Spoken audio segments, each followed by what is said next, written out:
We're gonna teach you guys how to run a skid loader today by teaching my son how to run one, because he's pretty much a novice at it. He's been in one a few times in his life, so he knows how to get in and out of a piece of equipment, but he's not efficient with it by any means.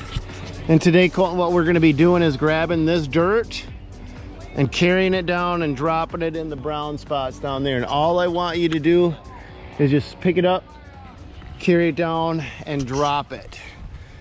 Okay. Once we get that down, then we'll start to learn some of the other things. But let's go get familiar with your piece of equipment. Now, the best way to teach somebody brand new to run a piece of equipment is when there's nobody looking over their shoulder except for whoever is mentoring them. The place I usually like to do it is snow plowing in the middle of the night in a bit wide open parking lot. But nope. That's a mini loader. Today we're going to be running an ASV 75 RT Max Series cab with joystick controls. First thing that we always do is before we ever jump in a piece of equipment and start it up is we check the oil and we do a visual inspection. So we do a walk around. We have oil. We've got oil, but we've got to make sure that the machine has oil. So as I walk around, I'm looking for oil leaks. I'm looking for anything broken. This is not an oil leak. This is the fuel. And this shows me that somebody's been sloppy filling up the fuel tank. Okay. I look for any loose hoses. These are hoses right here. I look for broken glass. I look for dents. I look for any impairments on the machine. Now this is a tracked machine. So I'm also looking the tracks here. They're nice and tight. That means this machine's in good shape, but we've only looked at half of it. So we want to do a walk around. And as we look at it, we're also getting familiar with the machine and what its potential limitations may be. So if it's broken in any way, shape, or form, it doesn't mean it's not operable. It just may mean that we need to operate it in a different way to get around whatever happens to be broken. And the reason I bring that up is a lot of times equipment can still operate, but it may not be 100% fully functional. Now on the ASV, we lift this up and we've got two side panels. So the oil in this case is on this side panel and it's right down under here. Yep, that other side panel will open up too. Yep. You see these hoses? Now I'm looking in the bottom of the machine, and the reason I point out these hoses, I'm looking for leaks in any hoses anywhere. And I look down at the bottom of the machine to look for oil. And another place that I particularly look is under the machine. So the machine's had plenty of time to sit and do absolutely nothing for quite a while. And anything that may be leaking is going to give you an indicator underneath. A couple of the places I look is on the ground. And then I look on the belly pans for any indicators that there may be a drip coming. Now in this case, this machine's in good shape. There's a hydraulic oil reservoir there. It looks like it's on the low side, but still functioning. So we're good. Our hydraulic oil is good. Skid loader has multiple oils in it, not just engine oil, but in this case, the hydraulic oil, which makes all of the boom arms operate. And we've got to check both of those. So our engine oil, you see we've got an indicator, top and a bottom indicator. We're right in the middle.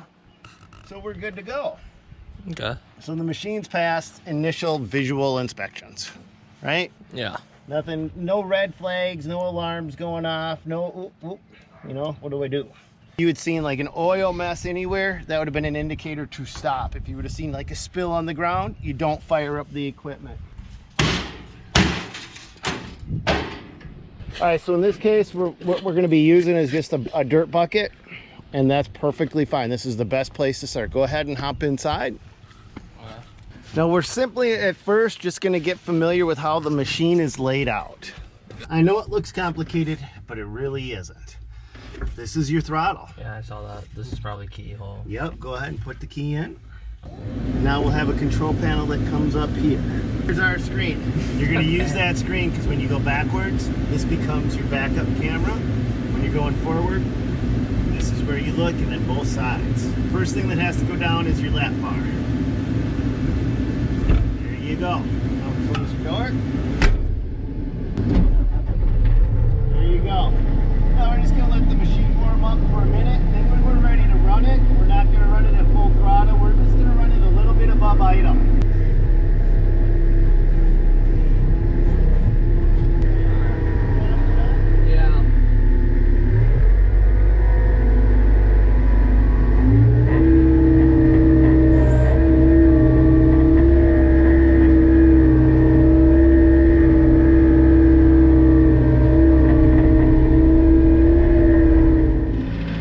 most important thing he's doing right now is just driving, nothing else. I just want him to get familiar with the controls and how this machine feels. He doesn't even need to pick anything up or move anything with a skid loader at this point. Just maneuvering it like he's doing. It's the best thing you can do. Now, as a new operator, what you're gonna see is you're gonna have a left hand and a right hand, or you're gonna have foot controls. In this case, we're talking joystick controls, so let's concentrate on what we have here. You're gonna have a left hand and a right hand controlling different functions of the machine, and a lot of times what'll happen is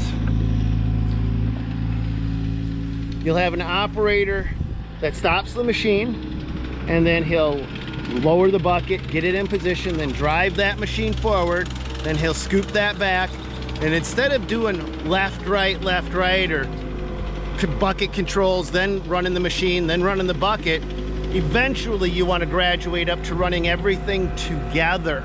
So you're lowering the bucket as you're driving forward, as you're scooping into the pile, as you're curling backward, as you're going to take it. So let's see how he does. This will be his first scoop. Yep. Now, hand controls are going to be different in every company. This means up in a lot of companies. This doesn't mean okay. This means okay. Keep coming. So learn the hand controls in your curl back, curl back. So you see my 4 fingers and my thumb's in the front. Thumb represents the front of the bucket. 4 fingers represent the back. This means curl back. Bring your bucket back. Now, if I'm doing this, this means curl down, right? Okay. There you go. Now raise it up a little bit. Now shake the bucket, shake it. Yeah, a little bit more, shake it a little bit more. Couple courtesy shakes, there you go. Curl it all the way back, and now you're ready to travel with it. Perfect. So you want just enough ground clearance that as you're traveling with the bucket, you're not hitting things. You want to drive over anything. So what he's doing right now, you guys, so you may see he's trying to get tricky. You don't have to do that. Yeah, it's not a complicated move, but he's doing I'm going to use this hand, then this hand, then this hand, then this hand. I'm going to curl the bucket, raise the bucket, dump the bucket. Once I got all that done, then I'm going to move the machine with the other hand, and that's great when you're first starting out. Go grab a second bucket full if you can. Yep. So we'll go up and help him here because I want to spot him. You should spot people when you're first running. But he's doing the typical control the bucket, get that comfortable, then control the machine, then control the bucket, then control the machine. It's just going to be the way it goes, but just like I said, graduate up to controlling both simultaneously. That's how you become efficient. See, he stopped and now he's manipulating his bucket. That's a nice scoop. See, he's got that bucket perfectly flat. He's going into that pile good. Tip that back. Tip it and shake it. There you go. Ah! Yeah! Okay, now, the reason I'm spotting, this is his blind spot. Those boom arms right there, they create 2 blind spots. He can't see anything below those boom arms. He can raise them up, and he can peek under them, or he's got to look over them. But as soon as they're mid-height, they're traveling height, he's virtually blind. So as you go into a pile, you have to remember everything that's on both sides of you. And what I mean is, as you're driving forward, you're looking at everything around you, and you're remembering what's behind you. So as you're backing up, you can almost start to visualize it, but you can't rely on that because a dog, a kid, something can come up that wasn't there just a few moments before, and I guarantee you it will happen. So you're still responsible to do that check, but the more aware you are as you go forward, the better off you'll be as you go back. They call these skid steers because as they steer, they are skidding and ripping up the ground below them. There is a way to get away from that though. So if you're turning on a fresh green lawn, you're gonna tear that grass up. So you may have to do a 3-point turn to do it soft and accurate. See, that's a hard turn. You guys see that? That's gonna tear stuff up. 3-point, it's gonna be a lot nicer and easier.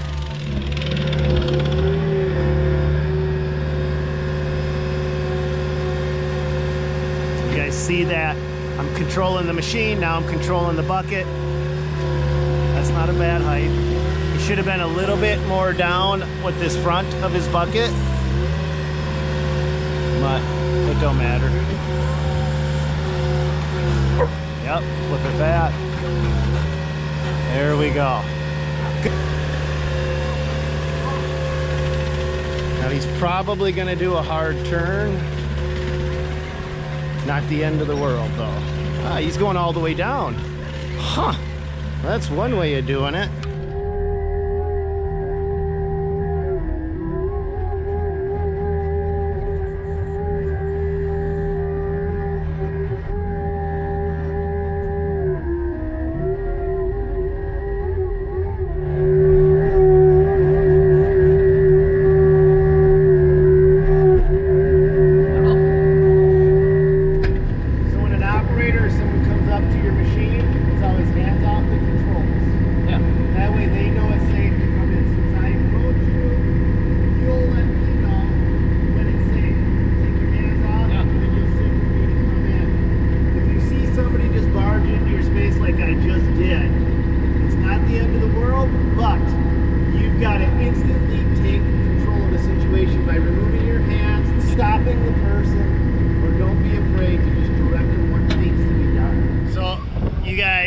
This is for the noobs. I'm trying to help the new guys that have never ran one. Every time he turns, he's creating this, but the beautiful thing is, once you start to get the hand with a skid loader, knocking those ruts out is nothing. But it takes a little bit more control and understanding of the bucket, right? So now when you go, some machines, well, almost all machines, have what's called a float function. So now you're basically familiar with the functions of the machine. It's time to put it to work. Now let's put this down and get this to the grade that we think we want it. Controlling the height of the bucket to eliminate them ruts. And it's easier going backward than forward. If you go forward and try to do it, you can nose dive right into the ground, which isn't the end of the world. We can always fix it, but it's just easier going backward first. Easier going backward first.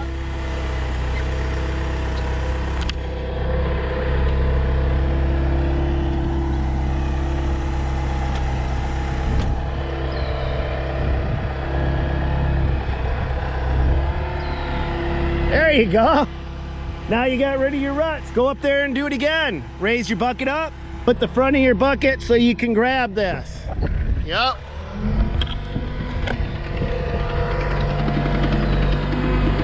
Yep. Down. Hook. Front. Grab it with the front edge. We're trying to grade backwards with the front edge. Forward. So when I go backwards, if I'm just trying to smooth, I use a combination of front bucket, back bucket, and middle bucket, but it depends on if I need to grab and carry material or not. The back of the bucket tends to carry material when you're going backwards the best because it just is like a big dam. It grabs the, if you're going that way backward, this back of the bucket hits piles of dirt and just takes them with them. If I don't need to move a lot of material, but I just need to get rid of ruts, then I use the front of that bucket, and I put that down, and my back of the bucket is now off the ground, and I'm just using that front edge to feather as I go backward. See that? Down. Yes, perfect. That's perfect. We're grading with the front. The back is, go ahead, back up. The back is off the ground. And now we're literally controlling all of the grade with just that front of the bucket. We're not trying to carry anything, and we're not. We're just smoothing. You're just smoothing at this point, so you're doing it perfect. And when you guys are first starting out, this is not a high-speed operation. You are at this speed. You're not working on a customer's job site. You're out in a field. You're out in the lot, maybe trying to just get familiar with a piece of equipment. snow plowing at night when nobody's around. That's my favorite place to train people. I give them the basics, throw them in, and 9 hours later, they can actually move they can move a skid loader around and move some snow. It will literally take you 30 to 40 hours to get so you're not uncomfortable in a machine. When I say uncomfortable, I mean nervous, slightly hesitant, cautious. That's all.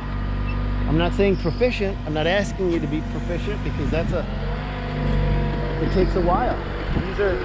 These skid loaders, some of these operators make them look like they're easy to run when nothing is further from the truth. All right, you guys, do me a favor and hit that subscribe button. And if this video has helped you out, hit that like button. It honestly goes a very long way in the algorithm. But on the next video coming out right down the pipeline, we go over some of the things that will get an operator in trouble. All right, break time. And I want to go over a couple of the don'ts. You're starting. Some of the ways that you can flip a skid steer onto its side, roll a skid steer over, or get a skid steer stuck, and how to avoid potential problems. So make sure you look out for that video, because it's going to be coming out next. God bless, and go get them, you guys.